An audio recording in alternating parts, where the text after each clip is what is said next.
Hello YouTube, Flashlight Enthusiast here. What I've got for you here today is the upgraded version of the already reviewed on my channel Cyansky H3, which is a tactical / hunting flashlight. Well, maybe you can ask what makes it so special? Well, it features built-in, patented, green and red color filters that makes this flashlight actually 3 into 1. Does it work? Well, let's find out. Cyansky H3 version 2.0 comes as a standard Cyansky quality cardboard box with white and blue accents. Here we've got a nice picture of the flashlight itself with some company info on the back. Opening the package reveals the well-protected Cyansky product. Apart from the flashlight itself, you'll also find a multi-language user manual, a warranty card, a bag of accessories containing a lanyard, 2 spare O-rings, but also spare switch cover, USB to USB-C charging cable, and last but not least, quite simple yet effective belt holster known for previous generation of H3.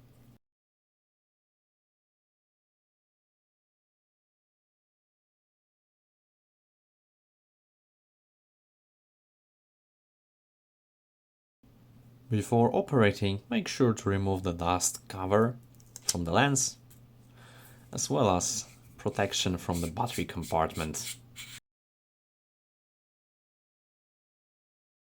Alright, so as I mentioned, this is the version 2.0 of Cyansky H3 that I previously reviewed, but what did exactly change from the previous iteration? Well, from first impression you can tell that they included the battery indicator under the switch, which was previously pure stainless steel, but they also upgraded the LED from XHP 35 high to well-known and popular SFT40 for enhanced throw and similar brightness. Other than that, I think they might have changed a little bit the design of the flashlight itself. However, these are really minor changes that does not catch the eye really quick. We still have this really nice long tube design with really minimal knurling and cooling fins. And inside we still do have the 21700 cell, we do have the tail switch for main operation and side switch for mode changing, and that's basically it. Nice granulated bezel made of stainless steel that will help you break glass or hand combat. But other than that, really this is a simple tactical flashlight. So let's see what we've got inside there. The threads feel really smooth. They look also nice, lubricated and sealed with O-ring. Here we have double spring design, so really props here for Cyansky. And the battery is also well known, 5000 mAh capacity 321/700 cell with USB-C charging port built into the positive end. There's also charging indicator built in here. So every time you plug in your USB-C charging source, it will display red for charging and blue for charging finished. Battery tube can be unscrewed from the other side, revealing also the spring from the driver tube, so shock recall in presence. Obviously there is no USB-C charging port outside, so you have to remove the battery to charge it. However, there's no water sealing issue then. There are some anti-rolling features here present, as well as lanyard attachment here on the tail cap section. Will it tail stand? Well, basically unstably. However, when you turn it on, it does stand really stable. So that's a pros for that. Alright, when it comes to the LED and whole mechanism, we do have this smooth reflector featuring SFT40 emitter and obviously this famous built-in filters that you don't have to use the spare ones and put it on the head, but rather just rotate this ring. So the full rotation of the ring changes the setting 2 times. So basically you can change between no filter at all from the SFT40 to red filter down there and also the green filter down there. So basically it works really well. However, you have to be prepared for some light losses when you use the filters. So you've got around 4 times less light with green filter and about 16 times less light with red filter compared to no filter at all. And of course, anti-reflective coating helps with that.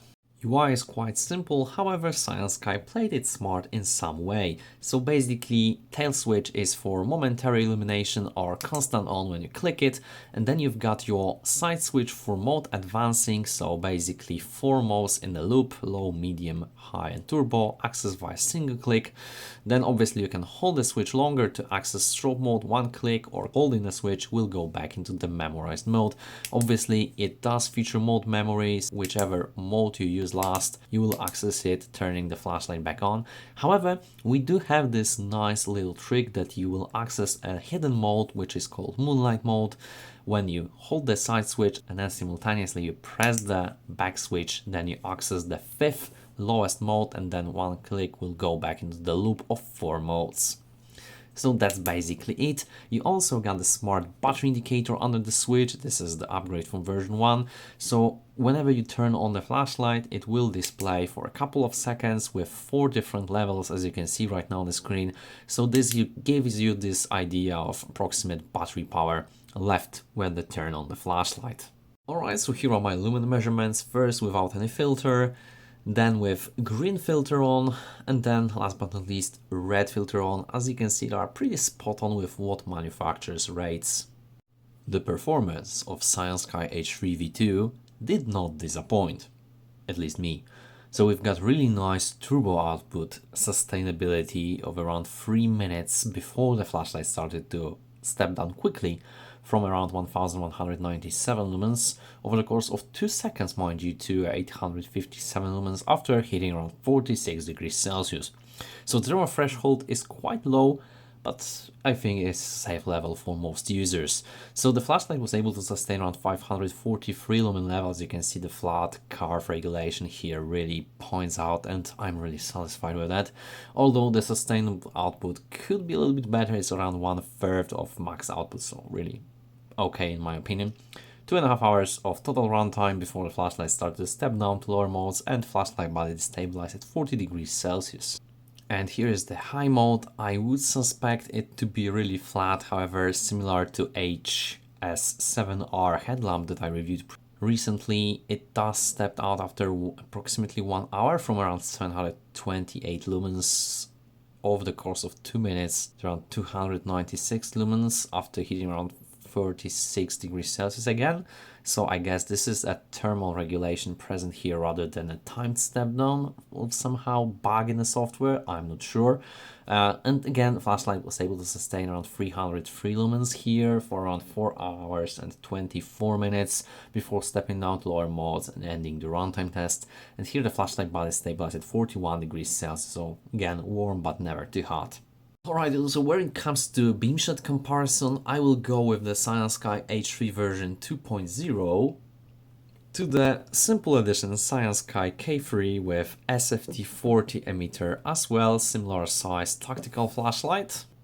More premium Nextorch TA30C Max with much powerful LED, the XHP 50.3 high intensity cool white emitter. And last but not least, the budget one, but more throwy, the Wirkus TD01, again with SFT40 emitter. So let's see how they all compare in the forest.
Well, yeah, you can probably tell throughout this review that I really dig this construction and like the project of Cyansky H3. But why is so? Well, not only is it exceptionally well built, but also eliminates the need or necessity for you to carrying different color filters because it does have it built into the head of the flashlight. And if you are somebody who really relies on that solution, I think the Cyansky H3 might really make your life much easier. However, if you already own the Cyansky H3, if you're wondering whether you should upgrade for version 2, I think there is no really much substantial difference between the version 1 and version 2 for you to pay another $100. With that being said, I can definitely recommend Cyansky H3 for all of you who are looking for a tactical flashlight that can make you get rid of your color filters and make it much more simple in construction. However, bear in mind that this solution does take lots of light out of your OTF, Lumen output. However, I think, correct me if I'm wrong, it does happen also with traditional filters put on the head as well. So basically real nice performance and build quality, innovative solution that makes life a lot easier. Thanks so much for watching. If you have any questions, please leave them in the comment section down below. If you'd like to support the channel and the algorithm, leave the like button and subscribe button not to miss any future videos that I release. So thanks so much for watching and for your support, guys, and we'll see you in the next one.